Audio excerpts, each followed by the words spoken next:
Slick back. No, no, slick back. That's what I said. Slick back. No, nigga, I'm a pimp named Slick Back. Pimp named Slick Back. Pimp named, pimp named, pimp named Slick back. Nigga, are you deaf? I'm a pimp named Slick. Assalamualaikum warahmatullahi wabarakatuh. Perkenalkan, nama saya Aida Aprita, NIM saya 2121024495. Dalam video kali ini saya bertugas sebagai konselor. Perkenalkan, nama saya Serika Lainnya, NIM saya 2121024497. Di sini saya sebagai klien atau konseling. Baik, dalam video kali ini kami akan membahas tentang psikologi konseling yang berjudul tentang insecure dirinya Mbak Sari. Sebelum memasuki tahap inti, kita akan membahas sedikit tentang psikologi konseling, konseling individu atau perorangan, yang mana merupakan layanan konseling yang diselenggarakan oleh seorang konselor terhadap seorang klien dalam rangka pengentasan masalah pribadi klien. Dalam suasana tatap muka dilaksanakan interaksi langsung antara klien dan konselor, membahas berbagai hal tentang masalah yang dialami klien. Adapun tahap dalam konseling individu itu ada 3. Yang pertama, tahap awal, yaitu perkenalan dan mendefinisikan permasalahan yang ada di diri klien. Yang kedua, tahap kerja. Tahap kerja itu adalah membahas semua permasalahan yang ada di diri klien. Yang ketiga, tahap akhir adalah tahap perubahan dan tindakan. Selamat siang Mbak Sari. Sebelumnya kan kita sudah melakukan tek kontrak nih untuk melakukan konseling individu, membahas permasalahan yang ada di diri Anda. Sebelumnya, apakah suasana hati Mbak Sari saat ini sedang sedih atau gimana? Campur aduk sih, kadang sedih, kadang senang. Apakah konseling ini masih bisa dilanjutkan dalam suasana hati Mbak Sari yang sedang campur aduk? Bisa. Oke, langsung saja kita membahas permasalahan. Sebenarnya apa sih yang dirasakan Mbak Sari tentang diri dan permasalahan yang ada di diri Mbak Sari? Jadi saya tuh sering ngerasain insecure yang insecure fisik gitu. Kalau masalah yang lain mungkin masih bisa di handle gitu. Kalau kadang saya tuh malu buat ketemu sama orang-orang baru gitu kan. Terus kalau diajak kumpul-kumpul kadang ya merasa malu sendiri karena beda lah dari teman-teman yang lain. Sebelumnya, apakah Mbak Sari ini mengerti tentang insecure? Mungkin kalau bahasa yang sebenarnya itu kurang percaya diri, kalau masalah arti sebenarnya dari insecure itu belum sih. Baik, saya akan menjelaskan sedikit tentang pengertian insecure. Insecure itu adalah perasaan cemas, ragu, kurang percaya diri yang seperti yang Mbak katakan, yang membuat seseorang merasa tidak aman atau tidak nyaman. Akibatnya orang yang insecure bisa merasa iri, selalu menanyakan pendapat orang lain tentang dirinya, atau bahkan membandingkan dirinya dengan orang lain. Apakah seperti itu yang Mbak rasakan? Ya, saya itu kadang merasa tidak adil dengan, mungkin bisa dikatakan ciptaan Tuhan itu sempurna ya sebenarnya. Cuman kadang lebih membandingkan diri dengan orang lain. Kenapa sih kalau aku diciptakan tuh kayak ada yang kurang gitu, sedangkan orang tuh dilihat kayak lebih sempurna dari aku gitu. Berarti Mbak tuh merasa kurang sempurna lah, merasa diciptakan oleh ciptaan. Sebenarnya itu Mbak tuh nggak ada kekurangan sih, cuman Mbak tuh belum memahami apa sih yang ada di diri Mbak itu dan kelebihan apa sih yang diberikan Tuhan di diri Mbak itu. Mungkin Mbak kurang memahami, atau mungkin Mbak kurang sadar juga, oh aku memang kurang nih dari segi fisik atau penampilan, aku memang kucil, dekil, tetapi Tuhan melebihkan aku kesabaran yang banyak. Itu kan merupakan kelebihan juga dari yang diberikan Tuhan.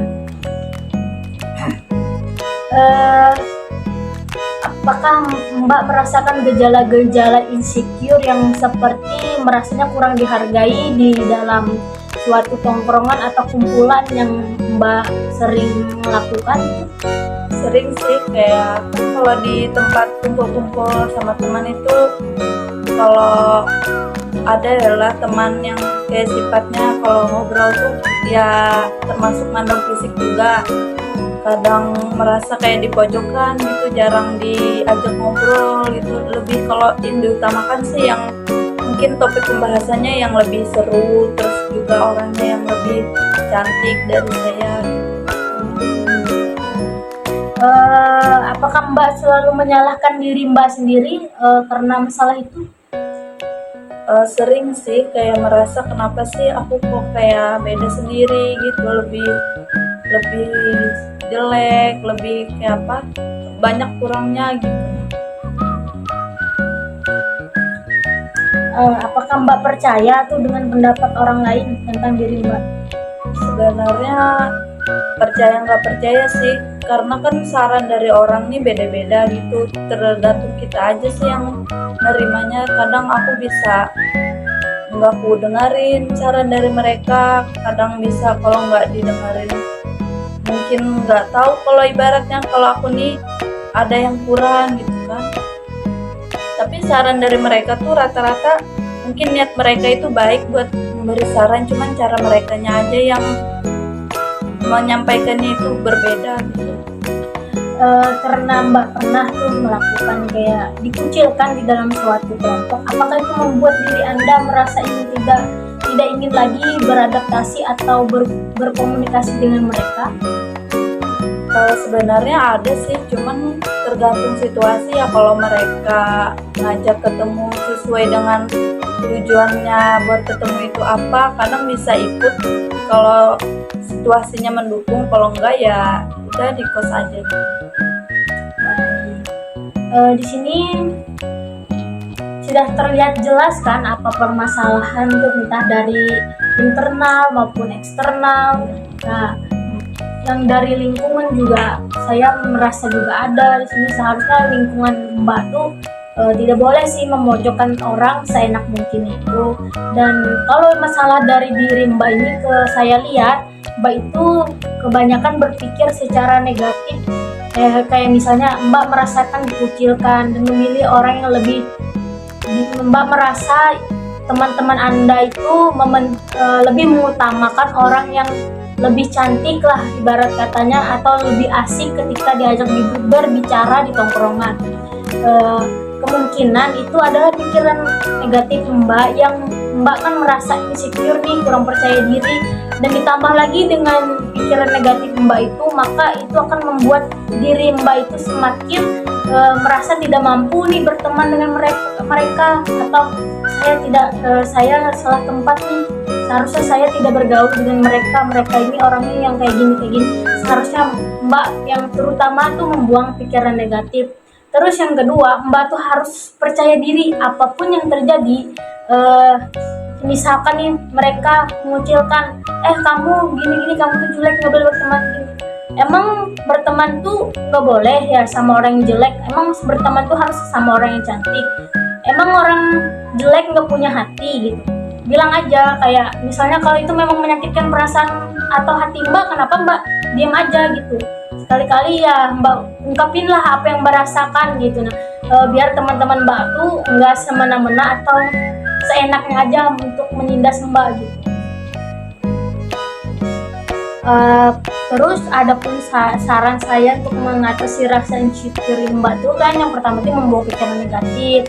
Terus Mbak harus selalu percaya diri apapun yang terjadi, karena ciptaan Tuhan itu tidak ada yang kekurangan ya Mbak, selalu memiliki kesempurnaannya masing-masing. Meskipun ya tidak semua orang yang sempurna lah ibarat katanya, tapi mereka memiliki kelebihan yang ada di diri mereka yang kita tidak ketahui, mungkin mereka sendiri yang bisa mengetahuinya. Terus sering mengucapkan terima kasih kepada orang-orang yang mungkin kamu tuh jelek, ya terima kasih atas pujiannya atau penghinaan yang kamu berikan. Itu bukannya untuk menyela mereka atau apa, biar mereka itu sadar kalau apa yang mereka ucapkan itu telah membuat hati seseorang sakit, biar mereka nggak semena-mena lagi ke orang lain. Yang ketiga, mengevaluasi hubungan. Jadi mengevaluasi hubungan itu seperti ini, Mbak.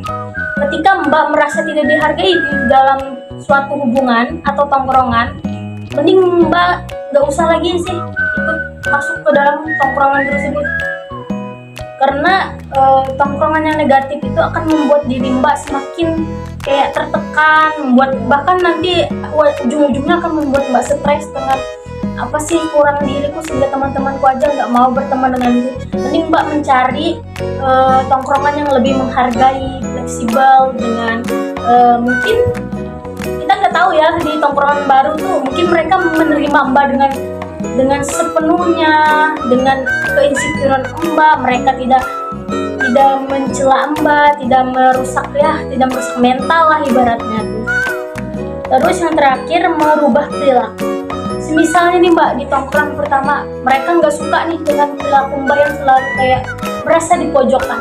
Seharusnya Mbak tuh berubah dong, seharusnya berubah menjadi yang lebih baik.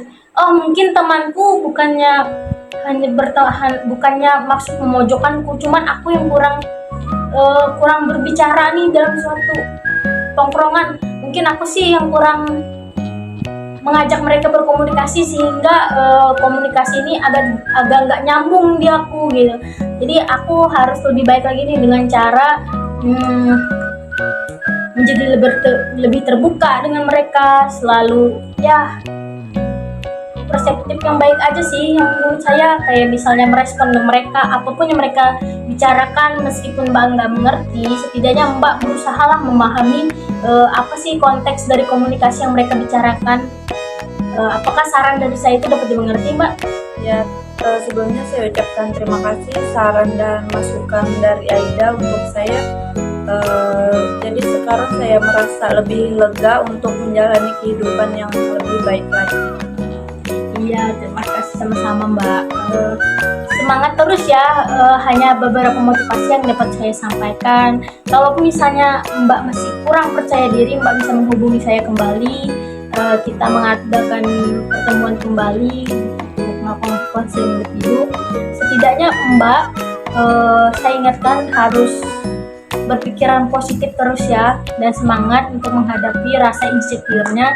Karena semua orang wajar sih memiliki rasa insecure, adapun batasan masing-masing gitu. Cuman kalau menurut saya cukup dengan merubah pola pikir Anda yang merupakan penghambat untuk komunikasi Anda itu, ya tinggalkanlah.